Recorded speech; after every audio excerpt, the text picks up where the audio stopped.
Hello everyone, welcome to Pragnodaya YouTube channel. I am Ramesh Shri M K.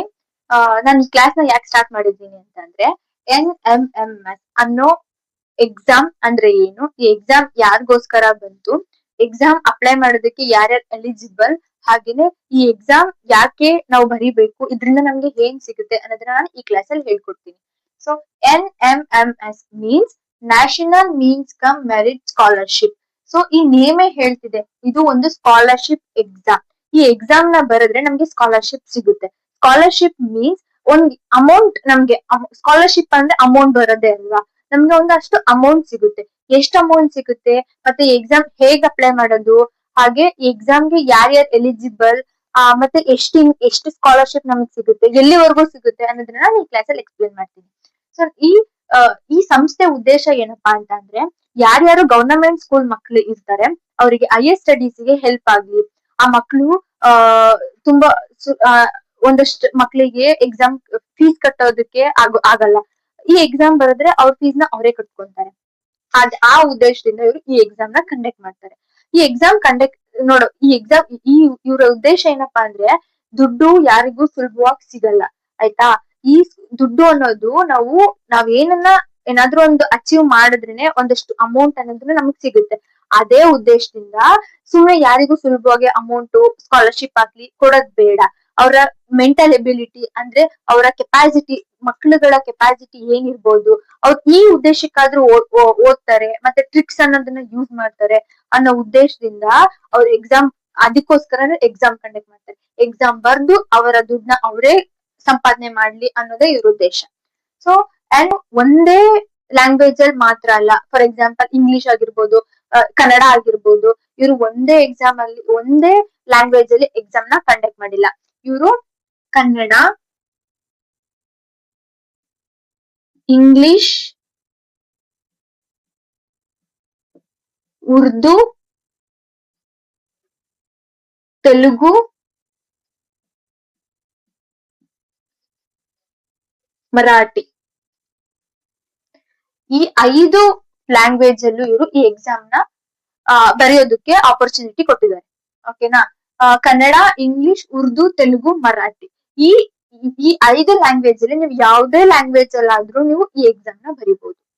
So then ಈ offered by every year 1,00,000 freshers scholarship means ಪ್ರತಿ ವರ್ಷ 1,00,000 students ಅಂದ್ರೆ 1,00,000 ವಿದ್ಯಾರ್ಥಿಗಳಿಗೆ ವಿದ್ಯಾರ್ಥಿ ವೇತನ ಸಿಗೋ ಹಾಗೆ ಈ ಎಕ್ಸಾಮ್ ಮಾಡುತ್ತೆ.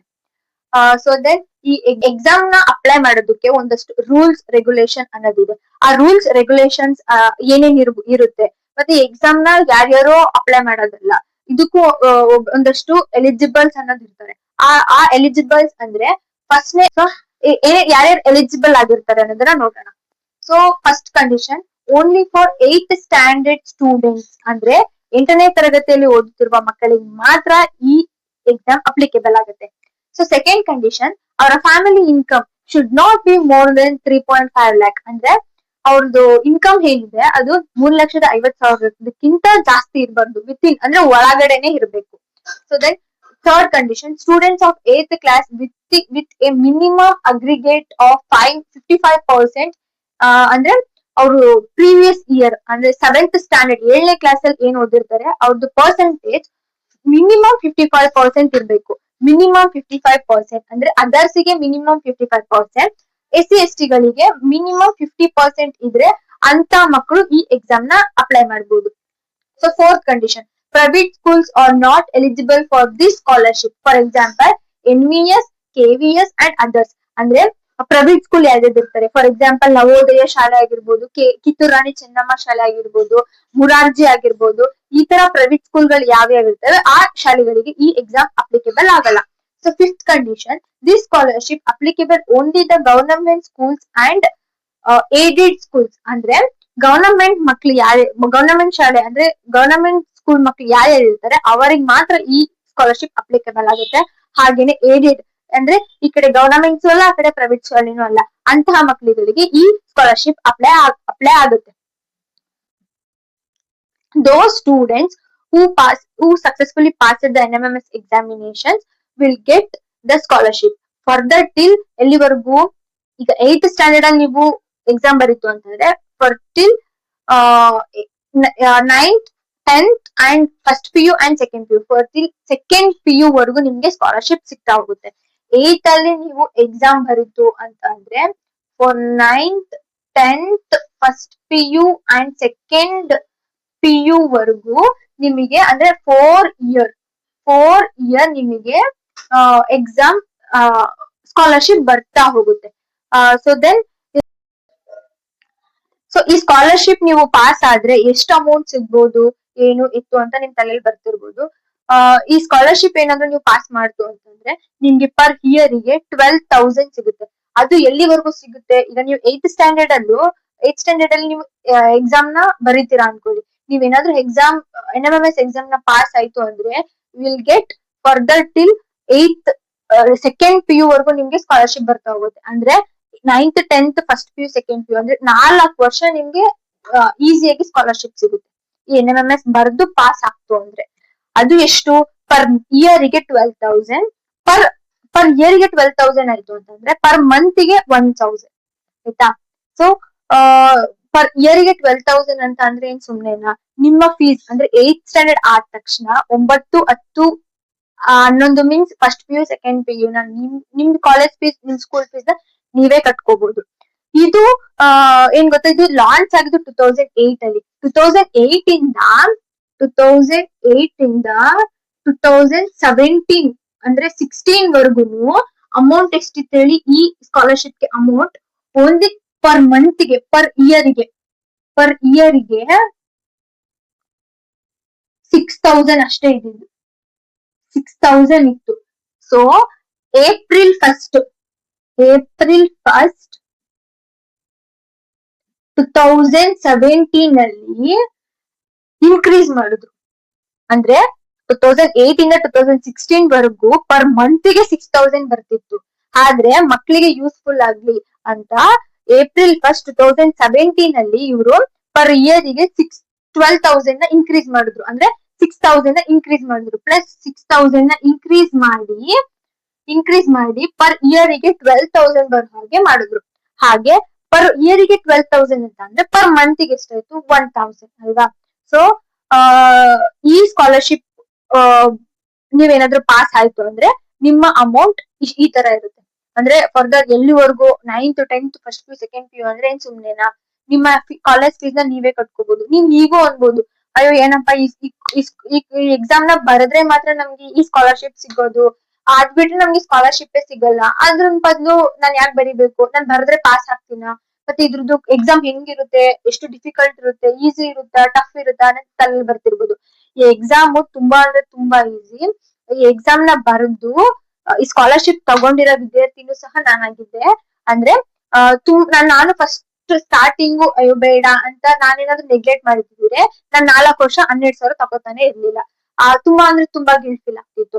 ಈಗ್ಲೂ ಸಹ ನೀವೇನಾದ್ರೂ ನಿಮ್ ಮೈಂಡ್ ಸೆಟ್ ಗೆ ಅಯ್ಯೋ ಬೇಡ ಬಿಡು ನಾನ್ ಬರೆಯಲ್ಲ ಅಂತ ಏನಾದ್ರೂ ನಿಮ್ ಮೈಂಡ್ ಸೆಟ್ ಕೊಡ್ತು ಅಂತ ಅಂದ್ರೆ ತುಂಬಾ ದೊಡ್ಡ ತಪ್ಪಾಗುತ್ತೆ. ಆಮೇಲೆ ನೀವು ನಿಮ್ ಫ್ರೆಂಡ್ ಏನಾದ್ರು ನಿಮ್ದ ಬೆಸ್ಟ್ ಫ್ರೆಂಡ್ ನಿಮ್ ಪಕ್ಕದಲ್ಲಿರೋ ನಿಮ್ ಕ್ಲಾಸ್ಮೇಟ್ ಫ್ರೆಂಡ್ ಆದ್ರೂನು ಬರ್ದು ಪಾಸ್ ಆಗಿ ಅವ್ರೇನಾದ್ರೂ ಅಮೌಂಟ್ ತಗೋದು ಅಂತಂದ್ರೆ ನಿಮ್ಗೆ ತುಂಬಾ ಅಂದ್ರೆ ತುಂಬಾ ಗಿಲ್ಟ್ ಫೀಲ್ ಆಗುತ್ತೆ. ಅಯ್ಯೋ ನಾನು ಬರಿಬೋದಿತ್ತು, ನಾನು ಬರ್ದಿದ್ರೆ ನನ್ಗೂ ಸ್ಕಾಲರ್ಶಿಪ್ ಸಿಕ್ತಿತ್ತು ಅಂತ ತುಂಬಾ ಗಿಲ್ಟ್ ಫೀಲ್ ಆಗುತ್ತೆ. ಆಮೇಲೆ ಗಿಲ್ಟ್ ಫೀಲ್ ಆಗೋ ಬದಲು 8ನೇ ಕ್ಲಾಸ್ ಅಲ್ಲಿ ಇಂತ ದೊಡ್ಡ ಮತ್ತೆ ಒಳ್ಳೆ ಆಪರ್ಚುನಿಟಿ ಸಿಕ್ಕಿದೆ ಅಂದ್ಮೇಲೆ 8th ಸ್ಟ್ಯಾಂಡರ್ಡ್ ಅಲ್ಲಿ ನಿಮ್ಗೆ ಇಂತ ಆಪರ್ಚುನಿಟಿ ಸಿಕ್ಕಿ ಅದನ್ನ ಉಪಯೋಗಿಸ್ಕೊಳ್ಳೋದು ನಮ್ ಕರ್ತವ್ಯ. ಹಾಗೇನೆ ತುಂಬಾ ಅಂದ್ರೆ ತುಂಬಾ ಈಸಿ ಇರುತ್ತೆ ಈ ಎಕ್ಸಾಮು. ಸೊ ದೆನ್ ಆಮೇಲೆ ಗಿಲ್ಟ್ ಫೀಲ್ ಆಗೋ ಬದಲು ನೀವು ಏನಾಗಲ್ಲ, ನನ್ ಕೆಪಾಸಿಟಿ ಸಹ ಚೆಕ್ ಮಾಡ್ದಂಗ್ ಆಗುತ್ತೆ ಅಂತ ಒಂದ್ಸಲ ನೀವು ಈ NMMS ಎಕ್ಸಾಮ್ ನ ಅಪ್ಲೈ ಮಾಡಿ. ಹಾಗೆ ಗೊತ್ತಿದ್ದೀರಾ ಅಲ್ವಾ ಡಿಫಿಕಲ್ಟ್ ಇರುತ್ತೆ ಅಂತ. ನೀವು ಏನು ಕಾನ್ಸೆಪ್ಟ್ ಗೊತ್ತಿಲ್ದೇನು ಸುಮ್ನೆ ಈ ವರ್ಷದ್ದು ಅಂದ್ರೆ ಪ್ರೀವಿಯಸ್ ಇಯರ್ ಕ್ವಶನ್ ಪೇಪರ್ ತೆಗ್ದು ಸುಮ್ನೆ ನೀವು ಮಾಡ್ತು ಅಂತಂದ್ರು ಮಿನಿಮಮ್ ಅಂದ್ರೂ 5 ಕ್ವಶನ್ ಗಾದ್ರೂ ನೀವು ಆನ್ಸರ್ ಮಾಡ್ತೀರಾ. ಹೇಗಾದ್ರೂ ಸರಿ, ನೀವ್ ಹೇಗಾದ್ರೂ ಟ್ರಿಕ್ ಯೂಸ್ ಮಾಡಿ ನಿಮ್ ಮೈಂಡ್ ಗೆ ಹೇಗಾದ್ರೂ ಒಂದು ಟ್ರಿಕ್ ನ ಹೇಳಿ ಹಿಂಗಾದ್ರೂ ಮಾಡಿ ಕರೆಕ್ಟ್ ಆನ್ಸರ್ ಆದ್ರೂ 5 ಕ್ವಶನ್ ಗಾದ್ರೂ ಕರೆಕ್ಟ್ ಆನ್ಸರ್ ಮಾಡ್ತೀರಾ. ಅದು ಕಾನ್ಸೆಪ್ಟ್ ಗೊತ್ತಿಲ್ಲದೆ. ಇನ್ನು ಕಾನ್ಸೆಪ್ಟ್ ನ ನೀವು ತಿಳ್ಕೊಂಡು ನೀವು ಆನ್ಸರ್ ಮಾಡ್ತು ಅಂದ್ರೆ ನೀವು ಎಷ್ಟಕ್ಕೆ ಆನ್ಸರ್ ಮಾಡ್ಬೋದು. ಹಾಗೆ ಇದ್ರದ್ದು ಕಟ್ ಆಫ್ ಮಾರ್ಕ್ಸ್ ಸಹ ತುಂಬಾ ಅಂದ್ರೆ ತುಂಬಾ ಕಮ್ಮಿ ಇದೆ. ಮತ್ತೆ ಇದ್ರದ್ದು ಯೂಸ್ಫುಲ್ ಏನಪ್ಪಾ ಅಂದ್ರೆ ನೆಗೆಟಿವ್ ಮಾರ್ಕ್ಸ್ ಅಂತೂ ಇಲ್ವೇ ಇಲ್ಲ. ನೆಗೆಟಿವ್ ಮಾರ್ಕ್ಸ್ ಅಂತ ಅಂದ್ರೆ ಈಗ ಒಂದ್ ಕ್ವಶನ್ ಗೆ ಒಂದೇ ಮಾರ್ಕ್ಸ್ ಅಲ್ವಾ. ಸೊ ಈಗ ನೆಕ್ಸ್ಟ್ ಕ್ವಶನ್ ಏನಾದ್ರು ತಪ್ಪಾಯ್ತು ಅಂದ್ರೆ -1 ಮಾಡ್ತೀವಿ. ಆತರ ಏನು ಇಲ್ಲ, ನೋ ನೆಗೆಟಿವ್ ಮಾರ್ಕ್ಸ್.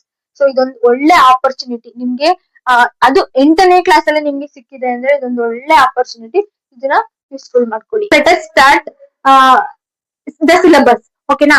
ಸೊ ನಾವು ಫಸ್ಟ್ನೇ paper MAT means mental ability test. ಈ ಪೇಪರ್ ನಿಮ್ಗೆ 2 ಪೇಪರ್ಸ್ ಕಂಡಕ್ಟ್ ಆಗುತ್ತೆ. One paper is MAT, another paper is sat.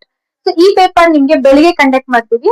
ಹಾಗೆ 1 hour ಗ್ಯಾಪ್ ಬಿಟ್ಟು ಸ್ಯಾಟ್ ಅನ್ನೋ ಪೇಪರ್ ನೀವು ಎಕ್ಸಾಮ್ ಬರೀಬೇಕಾಗುತ್ತೆ. ಸೊ ಮ್ಯಾಟ್ ಮೀನ್ಸ್ ಫಸ್ಟ್ ನಾವು ಮ್ಯಾಟ್ ಪೇಪರ್ ನ ನೋಡೋಣ. ಮ್ಯಾಟ್ ಪೇಪರ್ ಅಲ್ಲಿ ಯಾವ್ಯಾವ ಸಿಲೆಬಸ್, ಮ್ಯಾಟ್ ಪೇಪರ್ ಗೆ ಏನೇನ್ ಸಿಲೆಬಸ್ ಓದ್ಬೇಕನ್ನೋದು ನೋಡೋಣ. So MAT means mental ability test, ಮಾನಸಿಕ ಸಾಮರ್ಥ್ಯ ಪರೀಕ್ಷೆ. ಸೊ ಅದು ಸಹ 90 ಮಾರ್ಕ್ಸ್ ಇರುತ್ತೆ, 90 ಮಿನಿಟ್ಸ್, ಹಾಗೆ 90 ಕ್ವಶನ್ಸ್. ಅಂದ್ರೆ 1 ಕ್ವಶನ್ ಗೆ 1 ಮಿನಿಟ್ ಅಂತ ಅಂದ್ರೆ 1 ಕ್ವಶನ್ ಗೆ 1 ಮಾರ್ಕ್. ಓಕೆನಾ. ಸೊ ಈ ಮೆಂಟಲ್ ಎಬಿಲಿಟಿ ಟೆಸ್ಟ್ ಸಿಲೆಬಸ್ ಏನೇನಿದೆ ಅಂತ ನೋಡೋಣ. Analogy of figure series. So ಇದ್ರದ್ದೇ ನಾನು ಈ ಕಾನ್ಸೆಪ್ಟ್ ಬಗ್ಗೆ ನಿಮ್ಗೆ ಬ್ರೀಫ್ ಆಗಿ ಹೇಳ್ತೀನಿ ಅಂತಂದ್ರೆ ನೆಕ್ಸ್ಟ್ ಕ್ಲಾಸಸ್ ಅಲ್ಲಿ ನಿಮ್ಗೆ ಕ್ಲಾಸಸ್ ಸ್ಟಾರ್ಟ್ ಆಗ್ತಾ ಈ ಕಾನ್ಸೆಪ್ಟ್ ಬಗ್ಗೆ ನಿಮ್ಗೆ ಬ್ರೀಫ್ ಆಗಿ ಹೇಳ್ತಾ ಹೋಗ್ತೀವಿ. Analogy of figure series, intersection figure fold. So this class only for syllabus. ಓಕೆನಾ. ಸಿಲೆಬಸ್ ಯಾವ್ಯಾವ ಸಿಲೆಬಸ್ ಇದೆ, ಏನ್ ಕಾನ್ಸೆಪ್ಟ್ ಇದೆ ಅನ್ನೋದ್ರ ಬಗ್ಗೆ ತಿಳ್ಕೊಂಡ್ರೆ, ಐಡಿಯಾ ಬಂದ್ರೆ ನೆಕ್ಸ್ಟ್ ಕ್ಲಾಸಸ್ ಅಲ್ಲಿ ನೀವು ಕಾನ್ಸೆಪ್ಟ್ ನ ಅರ್ಥ ಮಾಡ್ಕೊತಾ ಹೋಗ್ಬೋದು, ಟ್ರಿಕ್ಸ್ ಗಳನ್ನ ಯೂಸ್ ಮಾಡ್ತಾ.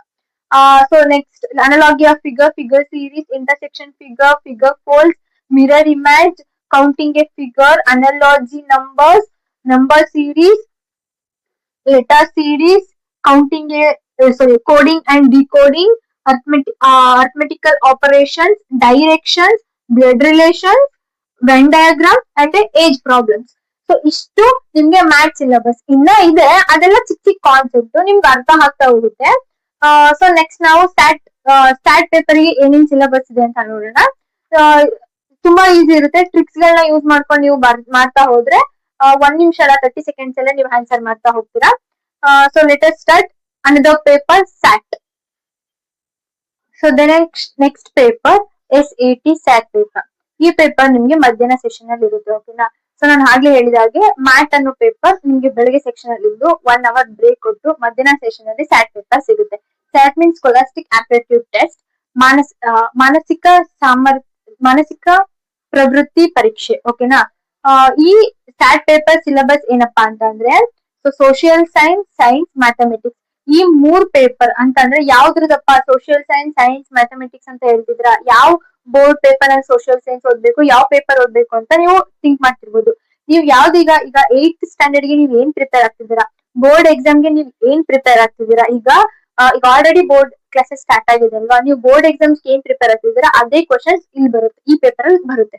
So same as it is 90 marks 90 minutes. So 90 questions ಅಂದ್ರೆ 1 ಕ್ವಶನ್ ಗೆ 1 ಮಿನಿಟ್ ಸಿಗುತ್ತೆ, ಹಾಗೆ 1 ಕ್ವಶನ್ ಗೆ 1 ಮಾರ್ಕ್. ಓಕೆನಾ. ಸೊ 1 ಮಿನಿಟ್ ನೀವ್ ಅನ್ಕೋಬಹುದು 1 ಮಿನಿಟ್ ಸಾಕಾಗುತ್ತೆ. ತುಂಬಾ ಅಂದ್ರೆ ತುಂಬಾ ಈಸಿ ಇರುತ್ತೆ. 1 ಮಿನಿಟ್ಸ್ ಎಲ್ಲ ನಿಮ್ಗೆ ಕಾನ್ಸೆಪ್ಟ್ ಅರ್ಥ ಮಾಡ್ಕೊಂಡು ನೀವು ಕಾನ್ಸೆಪ್ಟ್ ನ ತುಂಬಾ ಕಾನ್ಸಂಟ್ರೇಟ್ ಇಂದ ಕೊಟ್ಟು ನೀವು ಪಾಠ ಕೇಳ್ತು ಅಂತಂದ್ರೆ 1 ಮಿನಿಟ್ಸ್ ಬೇಡ, 30 ಸೆಕೆಂಡ್ಸ್ ಅಲ್ಲಿ ನೀವು ಆನ್ಸರ್ ನ ಮಾಡ್ತೀರಾ. ಸೊ ದೆನ್ ನೆಕ್ಸ್ಟ್ ಇದಕ್ಕೆ ಕಟ್ ಆಫ್ ಮಾರ್ಕ್ಸ್ ಏನಿರುತ್ತೆ ಅಂತಂದ್ರೆ ಅದರ್ಸ್ ಗೆ 40% ಬಂದ್ರೆ ಸಾಕು. 2 ಪೇಪರ್ ಅಲ್ಲೂ ಬೋತ್ ಪೇಪರ್ ಅಲ್ಲೂ ಅಂದ್ರೆ mat and sat paper 2 paper ಅಲ್ಲೂ ನಿಮ್ಗೆ 40% ಮಾರ್ಕ್ಸ್ ಬರಬೇಕು. 40% ಬಂತು ಅಂತ ಅಂದ್ರೆ ಯು ವಿಲ್ ಗೆಟ್ ಸ್ಕಾಲರ್ಶಿಪ್. ಹಾಗೆ SC/ST ಗಳಿಗೆ ಓನ್ಲಿ 32% ನೀವು ತಗೊಂಡ್ರೆ ಸಾಕು, you will get the scholarship.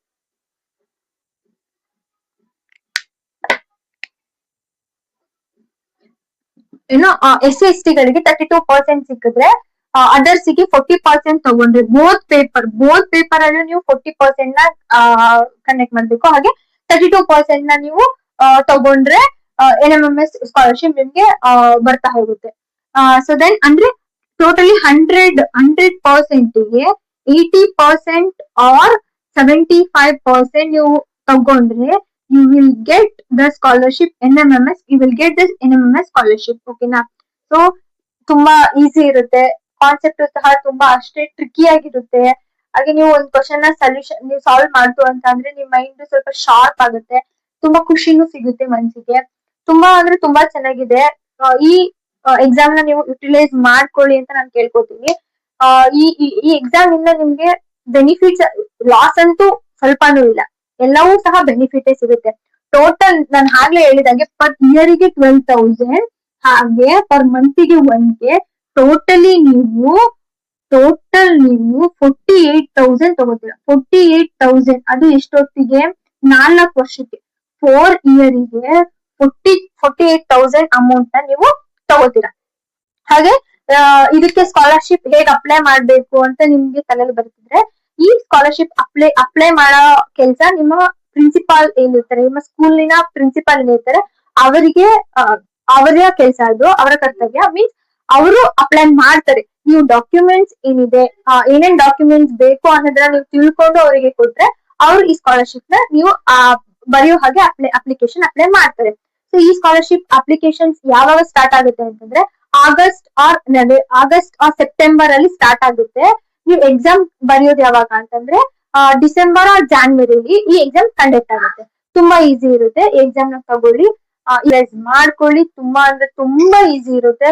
ಈ ಎಕ್ಸಾಮ್ ನ ನೀವು ಯುಟಿಲೈಸ್ ಮಾಡ್ಕೋತು ಅಂದ್ರೆ ನಿಮ್ಮ ಎಕ್ಸಾಮ್ ನ ನೀವೇ ನಿಮ್ಮ ಫೀಸ್ ನ ನೀವೇ ಕಟ್ಕೋಬಹುದು. 9th ಸ್ಟ್ಯಾಂಡರ್ಡ್ ಆಗಿರ್ಬೋದು, first P till 12th class ವರ್ಗು, ಅಂದ್ರೆ ಸೆಕೆಂಡ್ PU ವರ್ಗು ನಿಮ್ಮ ಎಕ್ಸಾಮ್ ಫೀಸ್ ನಿಮ್ಮ ಸ್ಕೂಲ್ ಫೀಸ್ ನ ನೀವೇ ಕಟ್ಕೋಬಹುದು ಅಲ್ವಾ. ತುಂಬಾ ಯೂಸ್ ಮಾಡ್ಕೊಳ್ಳಿ. ಈ ಎಕ್ಸಾಮ್ ಕಂಡಕ್ಟ್ ಆಗೋದು ಆಗಸ್ಟ್ ಸೆಪ್ಟೆಂಬರ್ ಅಲ್ಲಿ ಅಪ್ಲಿಕೇಶನ್ ಸ್ಟಾರ್ಟ್ ಮಾಡ್ತಾರೆ. ಸೊ ನಿಮ್ಗೆ ಎಕ್ಸಾಮ್ ಕಂಡಕ್ಟ್ ಆಗೋದು ಡಿಸೆಂಬರ್ ಜಾನ್ವರಿಲಿ ನಿಮ್ಗೆ ಎಕ್ಸಾಮ್ ಕಂಡಕ್ಟ್ ಆಗುತ್ತೆ. ಹಾಗೇನೆ ಈ ಎಕ್ಸಾಮ್ ನ ಅಪ್ಲಿಕೇಶನ್ ಹಾಕೋದು ನಿಮ್ಮ ಶಾಲೆಯ ಪ್ರಿನ್ಸಿಪಲ್ ಏನಿರ್ತಾರೆ ಅವರಿಗೆ ನೀವು ಡಾಕ್ಯುಮೆಂಟ್ಸ್ ಎಲ್ಲ ತಗೊಂಡೋಗಿ ಕೊಟ್ರೆ ಅವರು ನಿಮ್ಮ ಅಪ್ಲಿಕೇಶನ್ ನ ಅಪ್ಲೈ ಮಾಡ್ತಾರೆ. ಹಾಗೇನೆ ನಾನು ಓವರ್ ಆಲ್ ಈ ಸಿಲೆಬಸ್ ನಾನು ಈ ಕ್ಲಾಸ್ ನಿಮ್ಗೆ ಯೂಸ್ಫುಲ್ ಆಗುತ್ತೆ ಅಂತ ತಿಳ್ಕೊಂಡು, ಹಾಗೆ ನಮ್ಮ ಪ್ರಜ್ಞೋದಯ ಯೂಟ್ಯೂಬ್ ಚಾನಲ್ ನೀವು ಸಬ್ಸ್ಕ್ರೈಬ್ ಆಗಿಲ್ಲ ಅಂತ ಅಂದ್ರೆ ಸಬ್ಸ್ಕ್ರೈಬ್ ಈಗಲೇ ಮಾಡ್ಕೊಳ್ಳಿ. ಇನ್ನ ನಾವು ನೆಕ್ಸ್ಟ್ ಕ್ಲಾಸಸ್ ಅಲ್ಲೆಲ್ಲ ನಿಮ್ಗೆ ಕಾನ್ಸೆಪ್ಟ್, ಇವತ್ತಿನ ಕ್ಲಾಸ್ ಸಿಲೆಬಸ್ ಆಗಿರ್ಬೋದು, ನೆಕ್ಸ್ಟ್ ಕ್ಲಾಸ್ ಅಲ್ಲಿ ನಿಮ್ಗೆ ಕಾನ್ಸೆಪ್ಟ್ ನ ತುಂಬಾ ಬ್ರೀಫ್ ಆಗಿ ಅರ್ಥ ಮಾಡಿಸ್ತೀವಿ. ನೀವು ಪ್ರಜ್ಞೋದಯ ಯೂಟ್ಯೂಬ್ ಚಾನಲ್ ಸಬ್ಸ್ಕ್ರೈಬ್ ಆಗಿಲ್ಲ ಅಂದ್ರೆ ಹೀಗೆ ಸಬ್ಸ್ಕ್ರೈಬ್ ಮಾಡಿ. ಹಾಗೆ ನಮ್ಮ ಪ್ರಜ್ಞೋದಯ ಯೂಟ್ಯೂಬ್ ಚಾನಲ್ ಸಬ್ಸ್ಕ್ರೈಬ್ ಮಾಡಿ. ನಮ್ಮ ಪ್ರಜ್ಞೋದಯ ಗ್ರೂಪ್ ಸಹ ಇದೆ, ವಾಟ್ಸ್ಆಪ್ ಗ್ರೂಪ್. ಸ್ಕ್ರೀನ್ ಮೇಲೆ ಕಾಣ್ತಿರೋ ಕ್ಯೂಆರ್ ಕೋಡ್ ನ ಸ್ಕ್ಯಾನ್ ಮಾಡಿ ವಾಟ್ಸ್ಆಪ್ ಗ್ರೂಪ್ ಗೆ ಜಾಯ್ನ್ ಆಗಿ. ನಿಮ್ಗೆ ಸೊ ಈಗಲೇ ಹೋಗಿ ಗ್ರೂಪ್ ನ ಜಾಯ್ನ್ ಆಗಿ. ಹಾಗೆ ಇವತ್ತಿನ ಸಿಲೆಬಸ್ ಏನಿದೆ ಆ PDF ನಾನು ಆ ಗ್ರೂಪ್ ಅಲ್ಲೇ ಸೆಂಡ್ ಮಾಡಿರ್ತೀನಿ. ಇವತ್ತಿನ ಕ್ಲಾಸ್ ನಿಮ್ಗೆ ಯೂಸ್ಫುಲ್ ಆಗುತ್ತೆ ಅಂತ ತಿಳ್ಕೊತೀನಿ. ನಾನು ನಿಮ್ಗೆ ನೆಕ್ಸ್ಟ್ ಕ್ಲಾಸ್ ಸಿಗ್ತೀನಿ. ಹಾಗೆ ನಿಮ್ಗೆ ಏನೇ ಡೌಟ್ಸ್ ಇದ್ರು, ನಿಮ್ಗೆ ಮೋರ್ ಇನ್ಫಾರ್ಮೇಶನ್ ಬೇಕು ಅಂದ್ರೂ ಕಮೆಂಟ್ ಸೆಕ್ಷನ್ ಅಲ್ಲಿ ಕಮೆಂಟ್ ಮಾಡಿ. Thank you.